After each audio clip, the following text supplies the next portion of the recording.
Hello, my dear student. This is Prachi Srivastav in front of you with the new topic in Hindi, that is Varn, Shabd and Vakya. But before moving forward, I would like to remind you that please subscribe our YouTube channel and like and share the video with your friends and press the bell icon for future update. Thank you. Now let's start today's class. बच्चों, ये तो आप सभी जानते हैं कि जब हम बोलते हैं तो हमारे मुख से कुछ ध्वनियाँ निकलती हैं। इन ध्वनियों के हम टुकड़े नहीं कर सकते हैं। वर्ण भाषा की सबसे छोटी ध्वनि है और यही भाषा का आधार है। वर्ण बच्चों दो प्रकार के होते हैं। पहला स्वर, दूसरा व्यंजन। स्वर वे वर्ण जो बिना दूसरे वर्णों की सहायता से बोले जाते हैं उन्हें स्वर कहते हैं। हिंदी में स्वर 11 होते हैं। छोटा आ, बड़ा आ, छोटी ई, बड़ी ई, छोटा ऊ, बड़ा ऊ, री, ए, ओ, औ।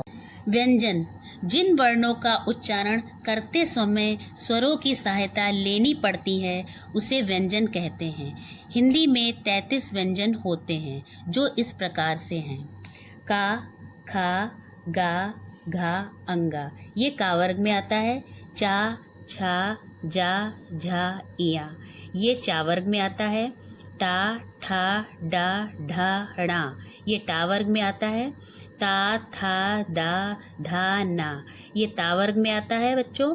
पा, फा, बा, भा, मा ये पा वर्ग में आता है। और या, रा, ला, वा ये अंतस्थ व्यंजन है। शा, सा, हा ऊष्म व्यंजन कहलाते हैं।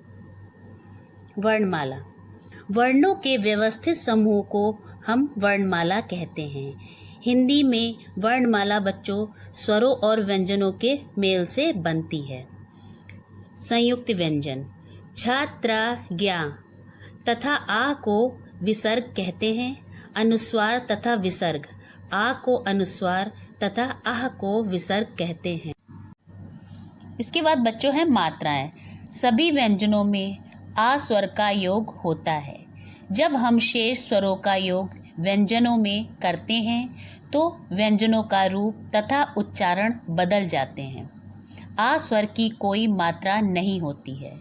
स्वर बड़ा आ, छोटी ई, बड़ी ई, छोटा ऊ, बड़ा ऊ, ए, ओ, औ।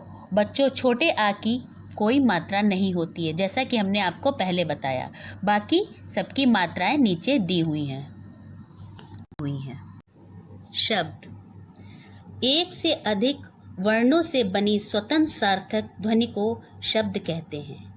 इसकी परिभाषा है बच्चों, वर्णों के सार्थक समूह को शब्द कहते हैं। जैसे का प्लस मा प्लस ला बराबर कमल, ये एक फूल का नाम है।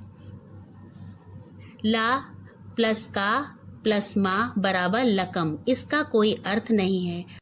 वाक्य शब्दों के मेल से बने सार्थक शब्द समूह को हम वाक्य कहते हैं।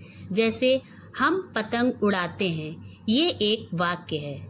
जल, कल, वह, डर इस शब्द समूह का कोई अर्थ नहीं निकलता, अतः बच्चों ये वाक्य नहीं है। संयुक्त वर्ण या संयुक्ताक्षर कुछ व्यंजनों को जोड़कर लिखा जाता है, जिनमें या तो पहले व्यंजन के नीचे हलंत का चिन्ह लगा देते हैं या दूसरे व्यंजन से सटाकर लिखते हैं। जैसे ता हलंत प्लस ता हलंत प्लस बड़े आ की मात्रा बराबर ता, पत्ता, सत्ता और गत्ता। ये संयुक्त वर्ण और संयुक्ताक्षर इस तरह से बनते हैं। उसी तरह से है चा हलंत प्लस चा हलंत प्लस बड़े आ की मात्रा बराबर बच्चा, सच्चा, कच्चा। इसके शब्द कुछ इस प्रकार से हैं।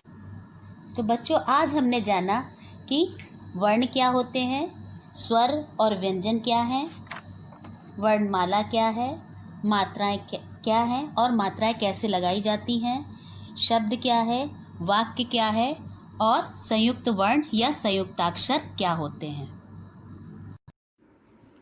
So now it's activity time. तो चलिए शुरू करते हैं। यहाँ पर कुछ वाक्य हमने दिए हैं, उन्हें ऊपर दिए गए शब्दों की सहायता से पूर्ण करिए। पहला है, हिंदी भाषा में स्वरों की संख्या होती है। कितनी होती बच्चों? 11। वेरी गुड, तो यहाँ पर आया 11। उसी तरह से दूसरा है, वर्णों का सार्थक समूह कहलाता है। क्या कहलाता है? शब्द। शब्द। अब तीसरा है, वर्णों का व्यवस्थित क्रम कहलाता है। वर्णमाला। वेरी गुड, यहाँ पर आया वर्णमाला। चौथा है, छ, त्र, ज्ञ तथा श्रा कहलाता है। क्या कहलाता है बच्चों? संयुक्त व्यंजन। संयुक्त व्यंजन, तो यहाँ पे आया आपका संयुक्त व्यंजन। अब पांचवा है, शब्दों के सार्थक समूह को कहते हैं। क्या कहते हैं बच्चों? वाक्य। वाक्य। Very good. After some time I will post another video. Thank you.